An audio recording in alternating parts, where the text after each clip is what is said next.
Good morning guys and welcome to this edition of Hikelopedia.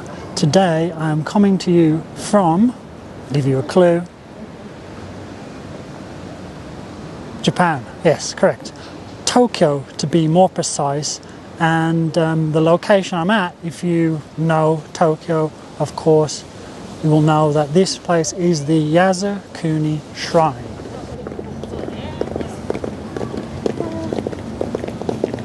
Now I'm actually here on a 2-day leisure trip, but you know me, I couldn't resist the opportunity to come to a place like this and talk about history.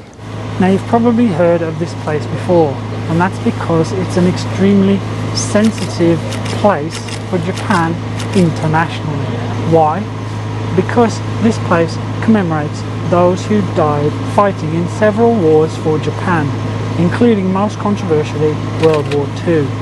Out of the almost 2.5 million souls enshrined here, a small number have been classed by the West as war criminals. And given Taiwan's historical connection to Japan as a former colony, there are also quite a few Taiwanese commemorated here. The enshrinement of Taiwanese here wasn't always allowed though, and that's because of the armed resistance put up by some of the islanders to the Japanese occupation following the signing of the Treaty of Shimonoseki. That position was changed toward the end of World War II, however, with the need for Taiwanese conscripts.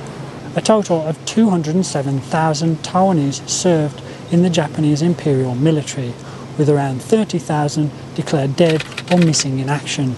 Out of those, approximately 27,863 are enshrined here at Yasukuni. Out of those names, around 10,000 were indigenous Taiwanese, many of whom joined the Japanese military during World War II. A large percentage were members of the Takasago Volunteers, a corps reserved specifically for indigenous groups. Impressed by their physical prowess, fighting skills and ability to survive in the jungle and forest, the Japanese had originally intended to employ the indigenous volunteers in mainly guerrilla and insurgency operations around the South Pacific. But by the end of the war, personnel shortages meant that many were sent to the front line as combat troops. These units saw action in places including the Philippines, the Solomon Islands and New Guinea.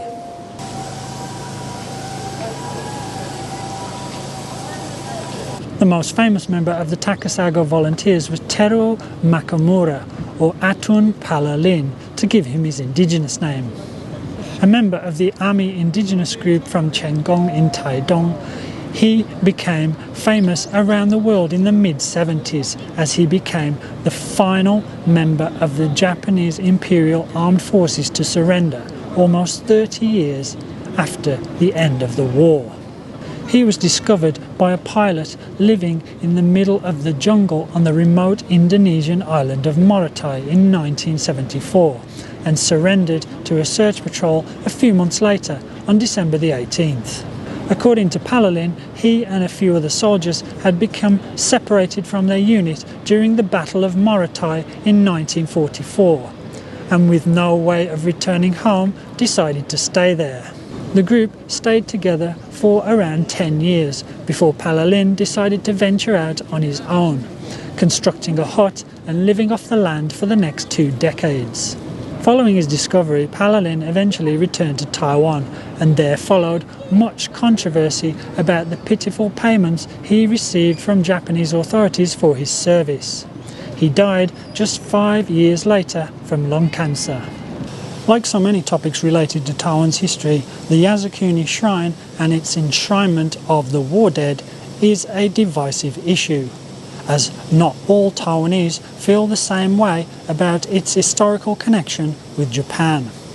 Some descendants of those enshrined here have in the past protested for the removal of their names, arguing that they were forced to fight.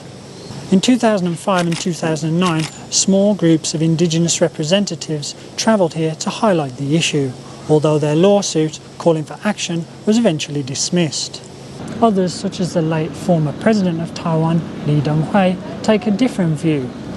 Li visited here in 2007 to pay his respects to his elder brother, Li Dongjin, who was killed in Manila while serving with the Japanese Navy.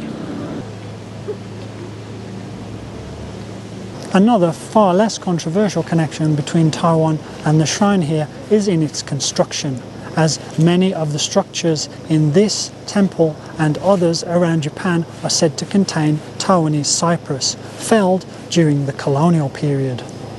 Another example is this, the second torii gate here at the Meiji Shrine, also made from Taiwanese timber. It's the world's largest wooden torii, 12 meters high and 17 meters wide. The individual pillars are 1.2 meters in diameter and weigh around 13 tons. Now, the original torii gate was a 1200-year-old hinoki tree from Alishan that was said to have been cut by the Governor General himself during the Japanese colonial period. Now, I say original because this torii is a replacement. The original was destroyed by a lightning strike in 1966. But don't worry, the replacement also came from Taiwan after a Tokyo timber merchant made several trips to the island in search of the perfect tree. And he eventually found it in the Danda region of Taiwan's central mountains. And the 1500-year-old Japanese cypress tree was then cut down and transported here. The replacement torii gate was completed in 1975.